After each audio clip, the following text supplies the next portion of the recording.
It's time to talk some hoops. It's Basketball Jones, giving you behind-the-scenes, in-depth looks each week at a special guest from the basketball world. We know you're ready for basketball to be back, but no one's jonesing for it like your host, Mark Jones. And welcome, everyone, to the Basketball Jones presented by Hall Pass Media. I'm Mark Jones. This week, chopping it up with Utah Jazz head coach Quin Snyder. Quin, thanks a lot for joining us. And first off, before we get started, I want to thank all the first responders out there, the doctors, the ICU doctors who are working on the front line, who are efforting a vaccine during this COVID-19 stay-at-home order period that we're all under. And we appreciate all the work that you do for us. We appreciate the truck drivers who are keeping our food supply chain alive and getting our necessities to us. Thank you very much. Them and the youth sports operators. I want to give a quick shout out to them. Youth sports has been virtually shut down during this time, and parents especially, as well as the athletes, feeling the impacts of that. We hope that they'll be back sooner rather than later. Quin, thanks a lot for dropping in on us, man. We appreciate you. Always doing well. I was getting ready to see you in Vegas again this year, but that doesn't look to be in the cards. At least not summer league right now. So yeah. Who knows? Summer league might turn into fall league with any luck, and we can still run a few. But exactly. Let's talk today by the talk for the last 5 weeks has been the documentary The Last Dance, and after watching episodes 9 and 10 on Sunday night, I want to get what your final impression was overall about what indelible image is left with you regarding Michael Jordan and that Chicago Bulls team. Well, I think, to the balance that he found between the competitiveness necessary to win and to win on the highest level, which clearly he had such a feel for because he did it, and coupling that with how you lead a team and where are those lines that you hear guys talk about the things that needed to be said and needed to be done, and how he was willing to sometimes say the things that people necessarily didn't want to hear.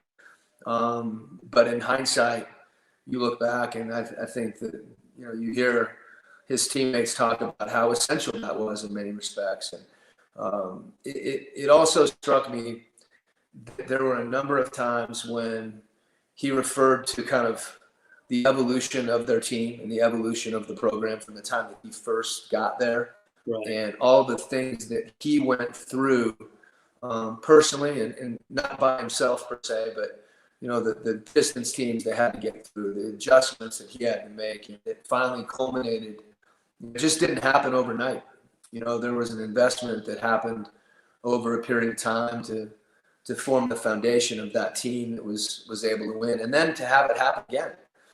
I thought the whole Space Jam filming and what went on there was fascinating to me, and just the level of commitment and investment, I think, for anyone, whether you be a player or a coach in any walk of life, what he was willing to put himself through in order to win. And one more thing I'll say that maybe resonated as much as anything to me from a leadership standpoint is, I think at one point he said, "I never asked anyone to do anything that I was not willing to do."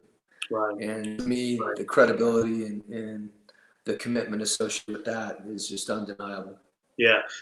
You mentioned the process that they go through, and Phil Jackson, a real integral part of that. I found it fascinating because I zoned out. I forgot that Dennis Rodman took off and did that wrestling show in the midst of the NBA Finals. And I thought about the way that Phil was able to bring him back into the group almost seamlessly with no internal drama. What does that say about the impact that a coach can make on a team in terms of its connectivity?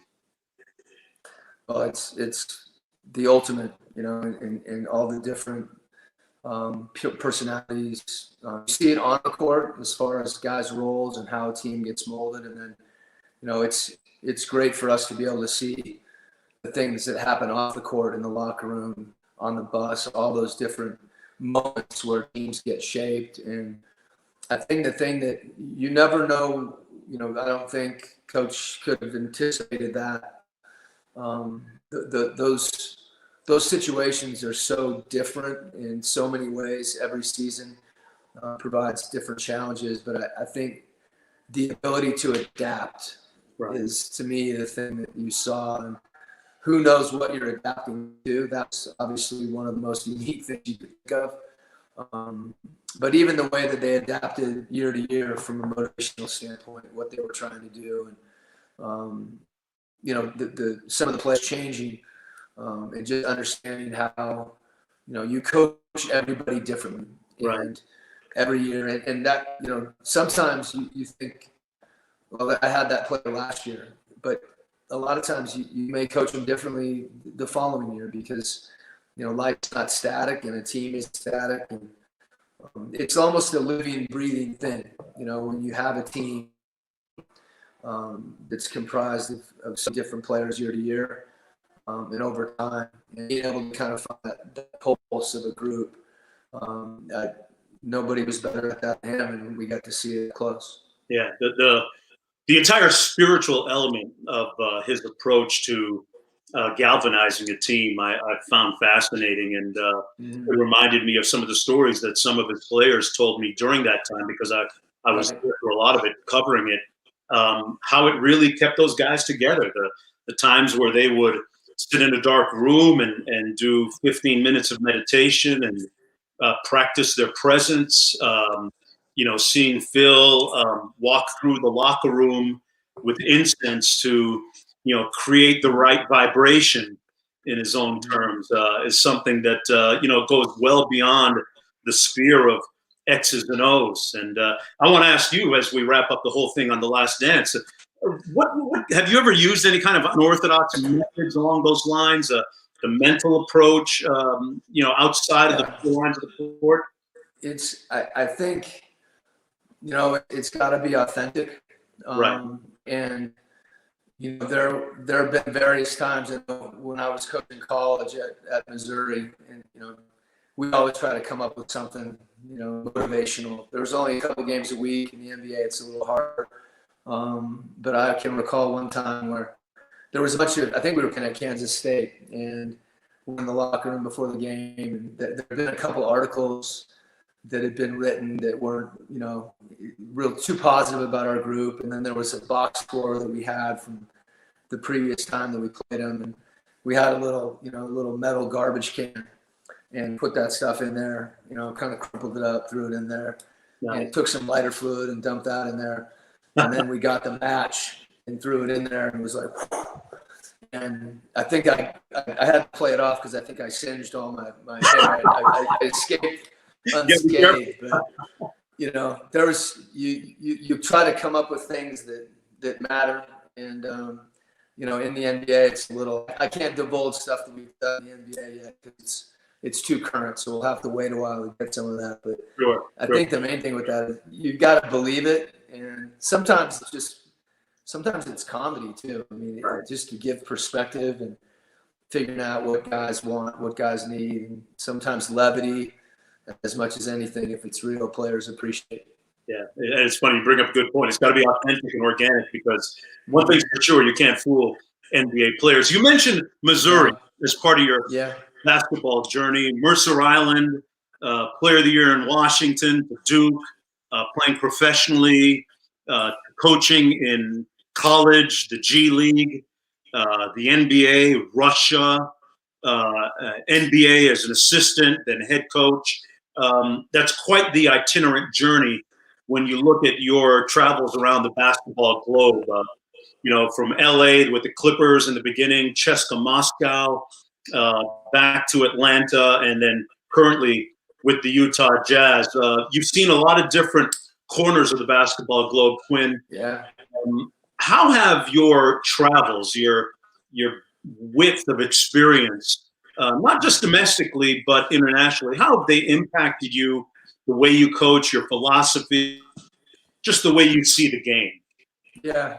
Well, first, when I saw that list, we moved at the end of that list. I'm glad my wife's not watching right now because we moved every year for about 5 years, going from place to place, which you can be pretty transient in this profession. I remember getting the job at Jazz and going through, the average tenure of an NBA head coach at that point was 2.3 years. So when I got through my third year, I thought, this is definitely gravy. And I've been here longer than I had been in any place in a long time. But I've been lucky, Mark, from the standpoint that, some of that wasn't necessarily, planned out. One of the really unique things, just to move ahead a little bit, is towards the end of that, my year when I was in the D League, now the G League, which I continually forget, that was my first year in that league, and it was a first-year job. And then when I went to Philadelphia with Doug Collins, it was his first year. And then I went to the Lakers with Mike Brown, and it was his first year. And then when I went to Russia with Edemir Messina, it was his, although he'd been there before, it was his first year. And then the same thing when I went to Atlanta with Bud, it was another first year. So I literally had an opportunity over an extended period of time to see that first year and kind of understanding how important that year is from a foundational standpoint. And, you hear the expression, not skipping steps. Right. And then I was also fortunate to have a chance to reflect on the other jobs that I'd had, and specifically, Missouri. And there was a time when, when after I was at Missouri, there was a year where I really debated where I wanted to keep coaching. And I had that same kind of question when I first got into the business at Duke, and then it came up again for different reasons. And I think when I did decide to get back into Austin, the Spurs actually own the team. I really still wasn't entirely sure that that's what I wanted to do. And there was something about the purity of D League. There was no fans. Nobody in Austin, Texas watched basketball anyway, at least not the Toros.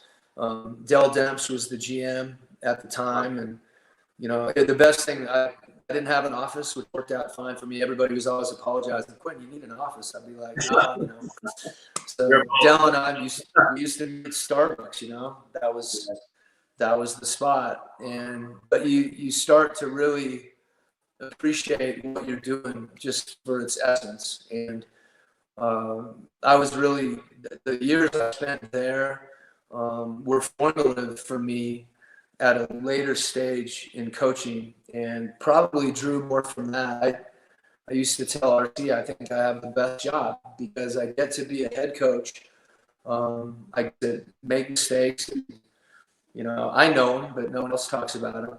And then I also get to be with the Spurs during really select important times of the year and learn from Pop and their staff. And so that period was really, it's one I think about it sometimes and think, what, I'm not so sure I wouldn't go back. Wow. And maybe that wouldn't fit right now, but there was Taylor Jenkins, the coach at Memphis, was one of my assistants. Awesome. Zach Guthrie, who's one of my assistants now, was a freshman at University of Texas and started taking all his classes in the afternoon so he could be at practice in the mornings. And eventually I started taking him on the road. I didn't even think about it. Right. At that point, he was missing classes. And just good people to be around. The layovers, we'd fly through Dallas, and there was a couple spots that I would just hole up in and start taking notes and writing plays. And, Taylor's job was to make sure I didn't miss the flight. Right. The door was shut half the time. But I know I'm bumping around, but I think that experience, you never know what you're going to draw from. The guys that I was with in Philly, Lou Williams and Drew Holiday and Andre Iguodala and Elton Brand, I learned so much from players. I think that's one of the things as coaches we can learn from each other, but I've always felt like, there's such a unique perspective that players are willing to give you and teach you if you're listening. I certainly didn't expect to go to Russia, Mark. We were at practice one day, and we had a good team. We had Kobe and Andrew Bynum and Powell. You guys won the PTB that year, right? Didn't you? Yeah, we were good. We're on our test. We had Meta, and I had gotten to be real close with Coach Messina, who's now back in Europe coaching in Milan, but who was assistant with the Spurs for a number of years recently.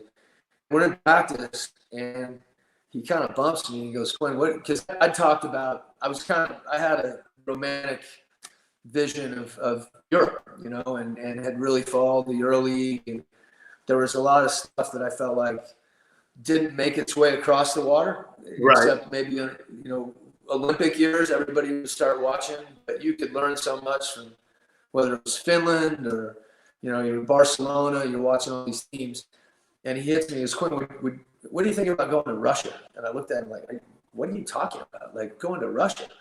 And he goes, "Well, because he was on like a sabbatical. Right. And he said, "Well, yeah, you just come over and you can be my assistant." And, his mom happened to be in poor health at that point. He said, I've got to go to Italy and see my mom, and you can coach the team while I'm gone. And I looked at him like, and it blew me away. I started, I don't know if I was reffing or doing something, and I'm running up and down the court going, "Did he just ask me to go to Moscow with him during the middle of practice?" You weren't expecting that, were you? Oh, my goodness, Mark. So I finally just said, "All right, stop. Let's talk about this later. This isn't the right time." But I did. I ended up going, and it was I can remember trying to make that decision and calling Mitch Kupchak and, explaining it to him, and he was unbelievable as far as the advice that he gave me, and talking to Coach Pop. And I was going over there. There's a sense that they're gonna forget about you. You've worked hard to get to the NBA, and you're building a career as an assistant, and then you disappear to Russia. Yeah. And there was I was worried, are you gonna be able to make it back? I had a great job with the Lakers, and but I'm really glad I did it. And I think, as much as anything, to kind of circle all the way back to your initial question, was I've been with great people all the way along the line. Right. And, whether it's Darvin Ham, that we were assistants together in LA, or, Bud in Atlanta, what we kind of been through together dating back to San Antonio. I mentioned RC, and Pop, Edere. I've been really fortunate to be able to be around people that I've been able to really learn from. Right. And a lot of people not realize that, CSKA Moscow, they had a pretty big time budget. They were one of the top, and still are one of the top EuroLeague programs. So it wasn't really maybe the lateral move that some people might have perceived it to be, because that's a very elite program and team over there in Europe. Yeah, it's when you try to explain it to people, it's we're all familiar more with with European football, right? And it's the Barcelona and Real Madrid, and but that EuroLeague, we were one of the few teams actually that flew everywhere privately, and fortunately you had to, because when you're in Russia and Moscow, you forget how big a country that is. Yeah. And I mean, we played places Vladivostok is.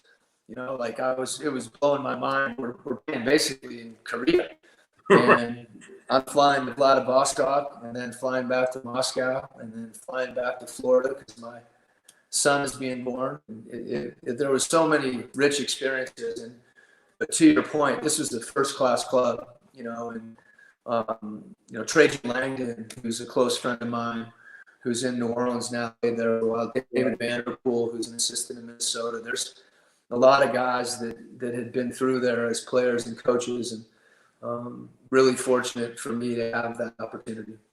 Yeah.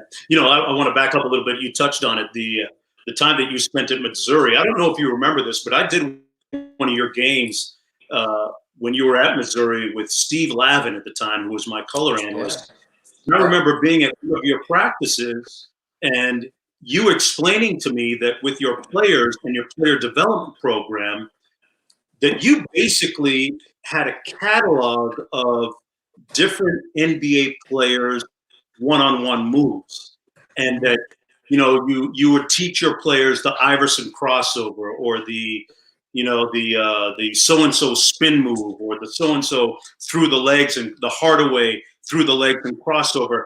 And I thought about that at the time, and that was really, at that moment, it was ahead of the game a lot in terms of the player development at the college level, because having done many different NCAA games, I had never heard an NCAA coach embrace NBA terminology and embrace NBA player development in the way that you saw it. And I'm thinking that probably, that helped you along your road.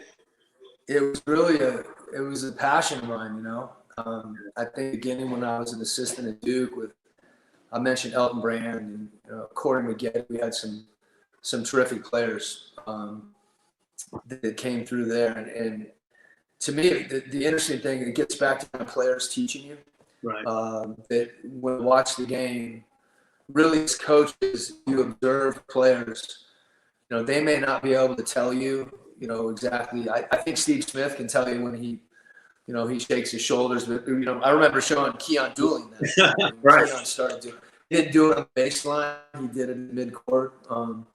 But we tried to name stuff, whether it was a player's name, and we still do that. I think it allows you to communicate. But I think for college players or players, any player that's trying to get better, for them to be able to see themselves improving and watching other guys and trying to emulate them. And for us coaches, we used to talk about, if you can name it, you can teach it. Right. So we'd look at something and try to break it down and give it a name where we could communicate it, and then continue to try to teach it. But that's something we tried to pride ourselves in as a program. We wanted it to be, our calling card. And I'm glad you remember that. Yeah. The Lavin was there. He was. I think that was after he had been coaching at UCLA when he got into Broadway. I'll tell you a funny story. After UCLA won the national championship, and this is right when I got into coaching at Duke. I had just finished grad school, and there was an opening at Duke because Mike Bray had left, now the coach at Notre Dame. And Steve knew Coach K through Coach Katie and some other people, and Steve flew in to Durham to talk to Coach about a job on our staff at Duke. And I had not been hired yet. I kind of had an idea that I was going to get a job, but I didn't know which one. And it was like a recruiting trip for Steve. Like, I was his host. And I picked him up from the airport. We went to the baseball game. We go to pizza. Drop him at Coach K's house. We come back. I kept thinking, I said, why am I? Wow. I want his job. Yeah. Like, and it was somewhere along the line, right? Yeah, man. It was vintage Coach K, though. He was seeing how I'd react to it, tested me. And Steve obviously went back to UCLA and did great. But it's that time at Missouri was really a special time for me in a lot of ways, and challenging in some other ways. Right. But hey, man, you talk about your experience at Duke. You came out of there with a degree, a law degree, a business degree. You are degreed and pedigreed, and that helps you, make your way around the world. Here on the Basketball Jones, Quin, we like to take things beyond the 94 by 50 feet. Yeah. When you look at being able to travel internationally, and you're a Seattle guy initially, a city that, is very rich in culture and diversity, food, theater, the arts, music. Tell us about some of your favorite Seattle things. You're a Mercer Island guy, and let's start with what's your favorite? I got to ask you about coffee. Yeah. I'd be disappointed if you say Starbucks, because I'm an East Coast guy, and I kind of feel like Starbucks is kind of like the ordinary brand. What are your Starbucks is good in the airport.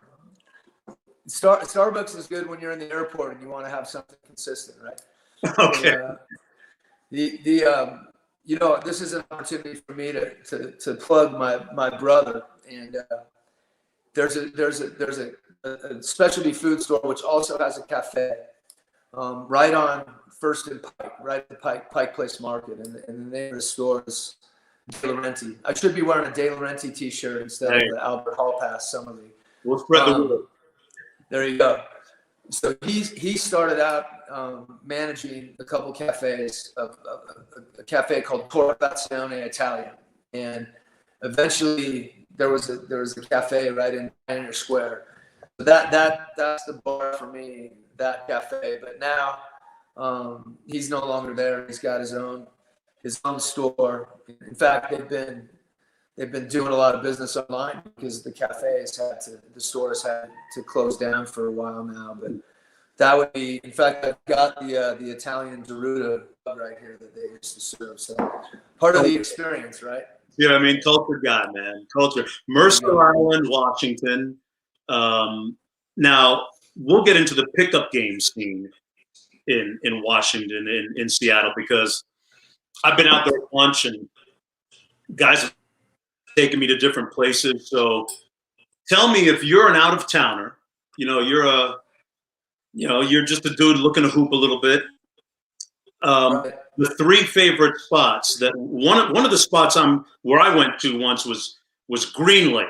Okay, so we're the three top places I'm told are Green Lake, IMA, and Seattle U. How does that line up with where the real ballers go in Seattle?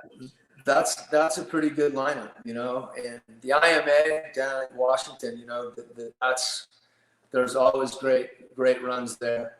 My mom grew up right around Green Lakes. I can remember when I was really little going up and watching guys play there to the point where, I'm watching at that point. But, the outdoor courts there always have a little bit of flavor, right? Depending on whether it's Seattle, if it's raining or not. Right. I'd probably be partial to Seattle U. Okay. We used to play Summer League there and flipped between BCC, Bellevue Community College, and Seattle U. But you hit the spots. I haven't played there in a long time. Growing up on Mercer Island, we always had to overcome suburban stigma. So we tried to go down in the city and joke around about that. But it's been fun for a lot of those guys from Seattle. I know Jason a little bit, and Jamal Crawford, and Aaron Brooks, and a lot of those guys. I don't know Brandon Roy, but when I left, there you go right there. Doug Christie from Rainier Beach. He was one of the early ones. These guys they have no idea who I am. But early on, we were trying to. This is before Seattle really blew up when I was there. But it's been fun to see that city. Marvin Williams is from Bremerton. Right. A lot of those guys. Martell Webster went to Seattle Prep. So I know a bunch of those guys that Garfield played there. Right, Rainier. Yep. Now, yeah, DeJounte Murray from Beach right there. Right. Like I said, you mentioned having to overcome a little bit of that quote unquote suburban stigma, but I know you're doing that because you're very modest. But I have a friend out there who used to run a lot at Green Lake and tells me a story about you and 4 of your Mercer Island teammates, suburban coming across the bridge. Yes, sir. And they were like, "Hey, what are these guys doing?" And you guys came in and ran the court like 4 or 5 games in a row. And remember anything along those lines? Yeah, there was a few guys. This guy named Keith Henry that played at Chief Self, and a guy named Eric Briggs who was at Garfield, a guy named Chris Murray at Garfield. We had a lot of the guys that were from the city. We were, like you said, across the bridge, so it was nothing for me to go into Seattle and play. I used to enjoy that, especially as, guys were always really welcoming, and we had a great group. I mean, everybody just appreciated it if you liked to play. And so it was fun to go in there. We had a pretty good team, so we had a little respect back in the day. But, that was something I really enjoyed. And guys would, come over to Mercer Island. We didn't have quite the outdoor runs, but the open gym during the fall was always pretty good at Mercer Island, so those guys would come over. Nothing better as far as relationships and crossing cultural lines. And the game is so is so gracious to all of us, whether it be Russia or, Seattle or Atlanta or LA. It's we're lucky in that regard. We saw some of the great players, the lineage of players that comes out of the Seattle area. When you look at the signature or the trademark of a Seattle basketball player, what would you say it is? New York kind of has a reputation for having guys with handle. Chicago, Yeah. Detroit jump shooters. What is the Seattle brand in terms of a Seattle basketball player? Well, for me, I'm because I'm an old head. I can sit back and kind of observe, and it's a little more subtle. I think guys know how to play. Right. They just know how to play, and they play the right way. And guys, and when I say that, talented players for sure that want to win, and that doesn't mean sometimes not shooting is being selfish. If you can score, no one's ever told Jamal not to shoot the ball. Right. But those guys want to win, and I think guys are willing to be a part of the team. I think some of the individual stuff, and that's why guys are proud of being from the city. Even that is kind of a collective thing. It's not, one guy that stands out. It's like there's a lot of pride. Guys talk about being from Seattle now, more than I hear guys talk about, being from Chicago or LA. It's kind of a select group, and I think there's that kind of collective mindset that. And, making the right play at the right time, giving up the ball, playing defense, getting a stop, all those things that you associate with winning basketball. I think that city and those players that we're talking about, embody that. Yeah, I see that. And, you come from very good athletic lineage. Your father was a baseball player and had a very esteemed baseball career. What kind of influence did he have on you in terms of your athletic career coming up in Seattle? I think more than anything, taught me how to compete.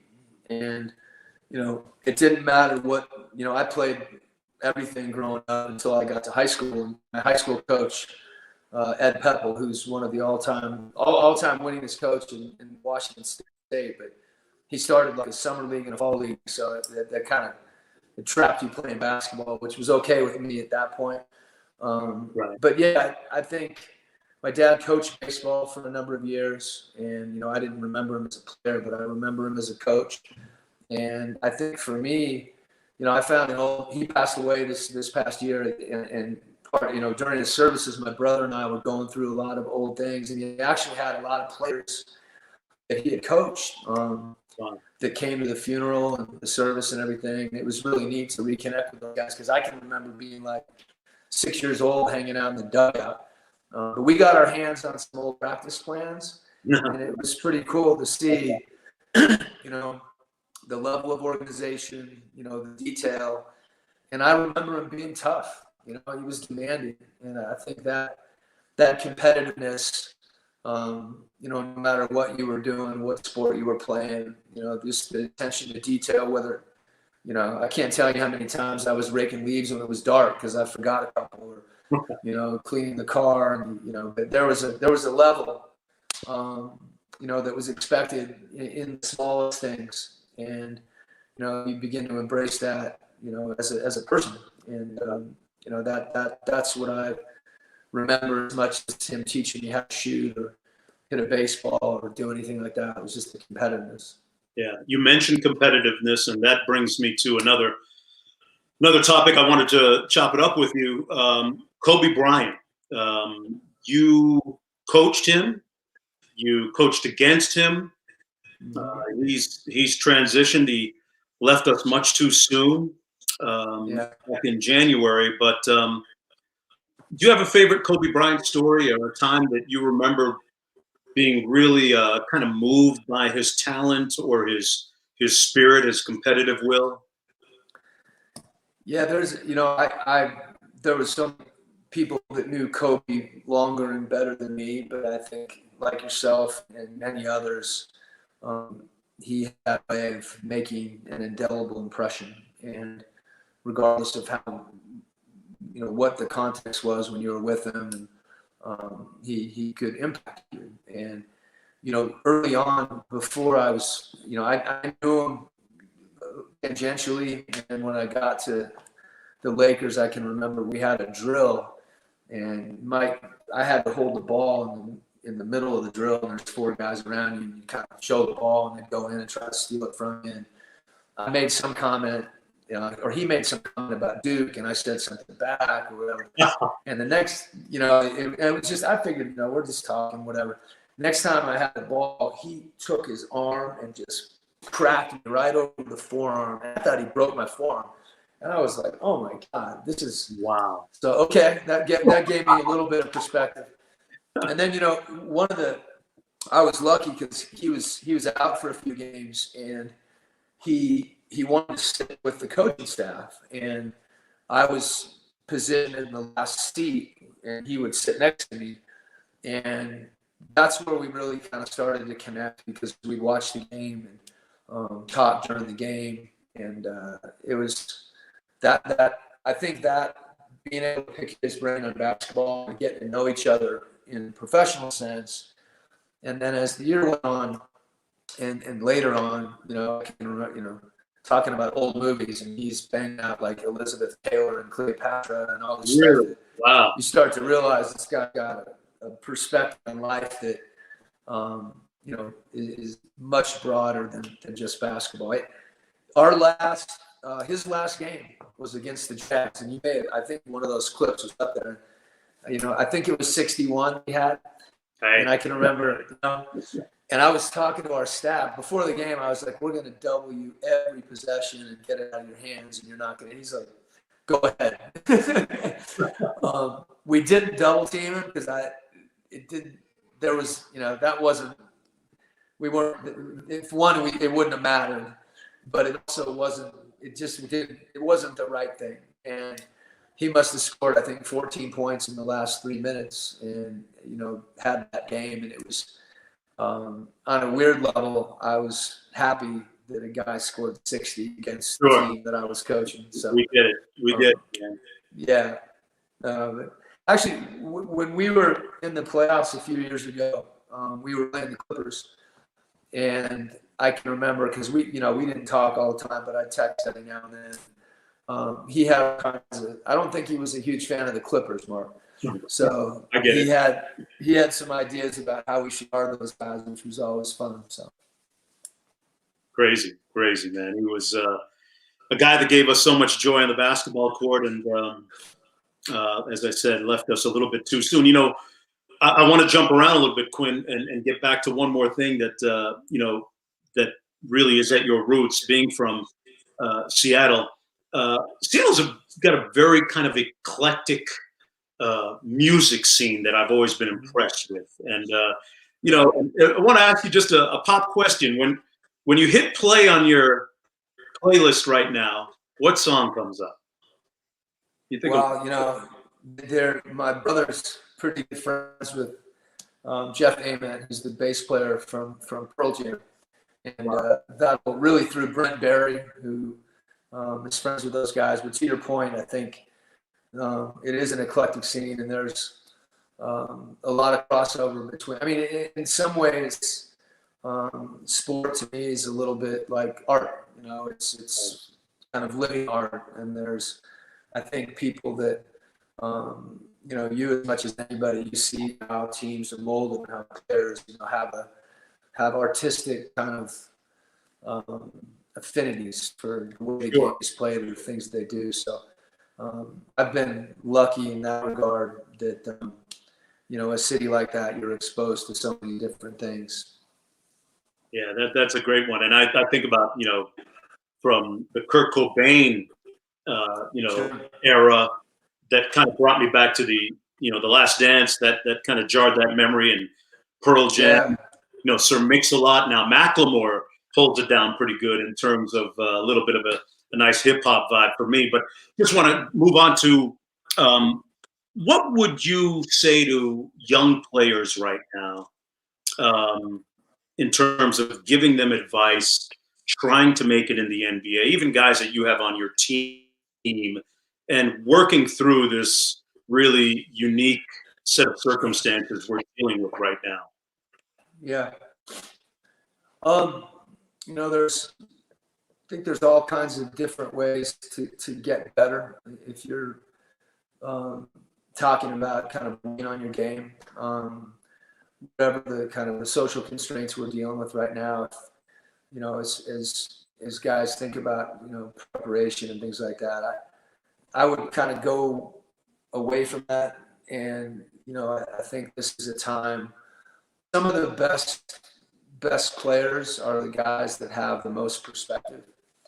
And when I say that, basketball can be the most important thing for you when you're playing, and when you're not, it can be in its proper place. And I think this time is really, for those of us that miss the game and miss the playoffs and miss the league and miss the people, we're in a situation now that's very different. And it's also laced with opportunity. And I think that, as in any profession, and particularly athletics, and in this case basketball, it's never an easy road. And we have an expression that growth isn't linear. That there's all kinds of things that you have to go through to get better. And in some respects, I think the way that we deal with this and all the unknowns, those are lessons that you take with you. And that's the beauty, really, of sport,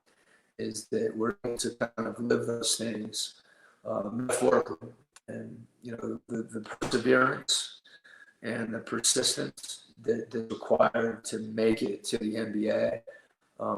There's some guys that are just unbelievably gifted, but even those guys, they got to go through stuff, whatever the case may be. And that's all relative.